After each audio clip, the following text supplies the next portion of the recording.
చర్చలు జరగాలి అని మనం అడగటం కాదు, ప్రభుత్వం అడగాలి. వాస్తవానికి ఇది ఒక విచిత్రమైనటువంటి సందర్భం మారిపోయింది. మాట ఎందుకంటున్నానంటే ఇవాళ ఒక ప్రభుత్వ విధానమే తలకిందులుగా ఉంది. తలకాయలకు వెలగట్టి వెంటబడి చంపటం అనేది వాళ్ళ విధానంగా ఉంది. రాజ్యాంగం ప్రకారం కానీ చట్ట ప్రకారం కానీ మనుషులను చంపేటువంటి అధికారం ప్రభుత్వానికి లేదు. వాస్తవానికి సుప్రీంకోర్టులో చాలా కాలం పాటు ఎన్కౌంటర్ల మీద కేసు జరిగింది. ఎన్కౌంటర్ల మీద కేసు జరిగినప్పుడు అప్పుడు బాలగోపాల్ గారు వారికి ఉన్నారు, హరగోపాల్ కన్నాబ్రేన్ గారు కూడా ఉన్నారు. వాళ్ళందరూ కూడా అప్పుడు సుప్రీంకోర్టులో చెప్పింది ఏంటంటే ఆత్మరక్షణ కోసమైనా చంపే అధికారం పోలీసులకు ఉందా అంటే లేదు అనేది, చట్టంలో ఎక్కడ కూడా ఆత్మరక్షణ కోసం కూడా చంపే అధికారం లేదు అనేది చాలా స్పష్టంగా తేలింది. అంటే ఎవరైనా ఆత్మరక్షణ కోసం ఆత్మరక్షణ పేరుతో పోలీసులు ఎదుటి వ్యక్తిని చంపితే అప్పుడు అతడు హత్యానేరం చేసిన వ్యక్తి కిందికే లెక్క. కోర్టులో కేసు నడిచి ఆత్మరక్షణ కోసం అనివార్యమై చంపిందని తేలితే తప్ప ఆ కేసు ఆయన పైన కేసు మాత్రం కొనసాగవలసింది, ఆయన దోషుడిగానే పరిగణించాల్సి ఉంటుంది. కానీ ఈ పద్ధతిని ఇలా ప్రభుత్వం పాటించాలి. మామూలుగా దొంగను పట్టుకోవటానికి పోయినప్పుడు ఆయన హింసను ప్రయోగిస్తే ప్రభుత్వం బలప్రయోగం చేయొచ్చా? చేయవచ్చు, కానీ లొంగ తీసుకోవటానికి ఎంత అవసరమో అంతే బలప్రయోగం చేయాలి అని చట్టం చాలా స్పష్టంగా చెప్తుంది. ఇవన్నింటి నేపథ్యంలో ఇవాళ ఎవరమైనా సూటిగా కోరేది మనుషులను పట్టుకునే అవకాశం ఉన్నప్పుడు పట్టుకోవాలి, చర్చలు చేస్తాం, అన్నీ మాట్లాడుకుంటాం, మేము కూడా సమస్య ఏదున్నా పరిష్కరించుకుందామని అంటే అప్పుడు ప్రభుత్వం ఆ మార్గాన్నే ఎంచుకోవాలని చట్టం ప్రకారం అది అనివార్యం. ఆ మార్గాన్ని ఎంచుకోవాలి, ఆ మార్గాన్నే ప్రభుత్వం ముందుకు సాగవలసి ఉంటుంది. మేము ఇట్లయితే చేస్తూ ఒప్పుకుంటాం, అట్లయితే ఒప్పుకుంటాం అని అడిగే అధికారం మీకు లేదు.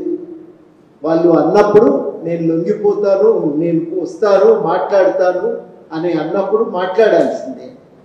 ఇంకొక మార్గం ఏది ప్రభుత్వానికి ఉండదు, చేయటానికి వీల్లేదు. ఇది మనం మొట్టమొదట స్పష్టంగా అందరం కూడా గుర్తుపెట్టుకోవాలి. ఈ పద్ధతి యుద్ధం చేయవలసి వస్తే సరిహద్దుల దగ్గర జరుగుతుంది.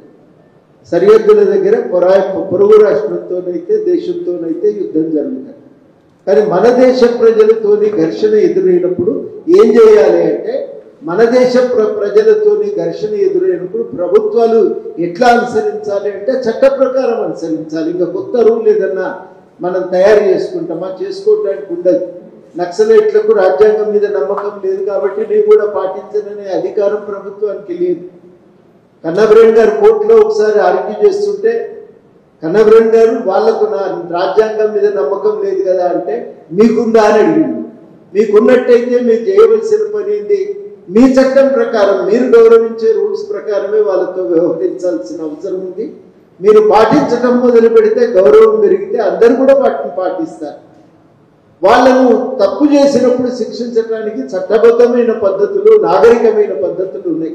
అనాగరికమైన పద్ధతులను అనేక సంవత్సరాల క్రితమే, వందల సంవత్సరాల క్రితమే ప్రజాస్వామ్యం ఆవిర్భవించిన తర్వాత వదిలిపెట్టి, ప్రజాస్వామ్యం ఆవిర్భవించిన తర్వాత ప్రభుత్వం తన ఇష్టానుసారంగా మనుషులను కొట్టి చంపి వాళ్ళను నరికి అధికారం లేదు.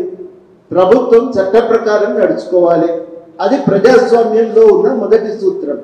మేమంతా కూడా బిఏ మొదటి సంవత్సరంలో చెప్తాం ప్రజాస్వామ్యం చట్టబద్ధ పాలన అనగా ఏమి అని. అంటే చట్టం ప్రకారం నడుచుకోవాలి. చట్టం ప్రకారం దోషి అని తేలే వరకు కూడా ఎవరు నేరస్తులు కారు.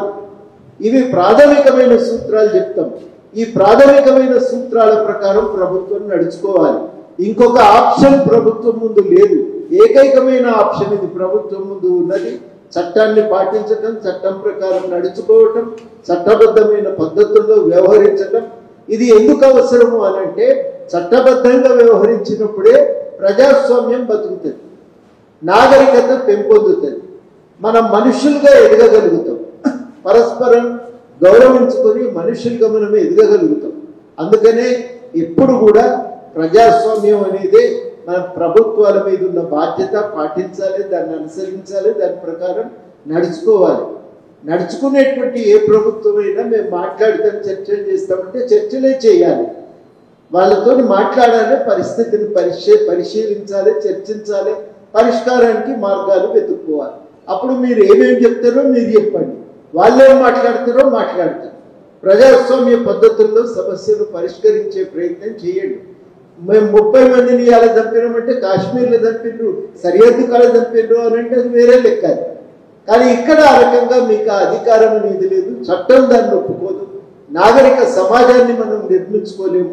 అందుకని ఎవరమైనా చర్చలు జరగాలంటే జరగాల్సింది, అది చట్టం ప్రకారం జరగవలసిన అవసరం ఉందని నేను భావిస్తున్నా. కాబట్టి చర్చలు జరగాలని నేను పట్టుబడతాను. హింసకు దిగితే అది ప్రజాస్వామ్యాన్ని దెబ్బతీస్తుంది. ఆ అవకాశము, అధికారము, ఆ బాట ప్రభుత్వానికి లేదు. ప్రభుత్వానికి లేదు. అది ఆ పద్ధతి, ఆ తొవ్వలో పోయే అధికారం రాజ్యాంగం ఇవ్వటం లేదు. ఇది ప్రభుత్వం ప్రధానంగా గుర్తెరిగి చర్చలు జరపాలి, శాంతిని పెంపొందించాలి, సమస్యను చట్టబద్ధ పద్ధతుల్లోనే శాంతియుతంగా పరిష్కరించే ప్రయత్నం చేయాలని చెప్పి నేను కోరుతూ నాకు ఈ అవకాశం ఇచ్చినందుకు కృతజ్ఞతలతో సెలవు.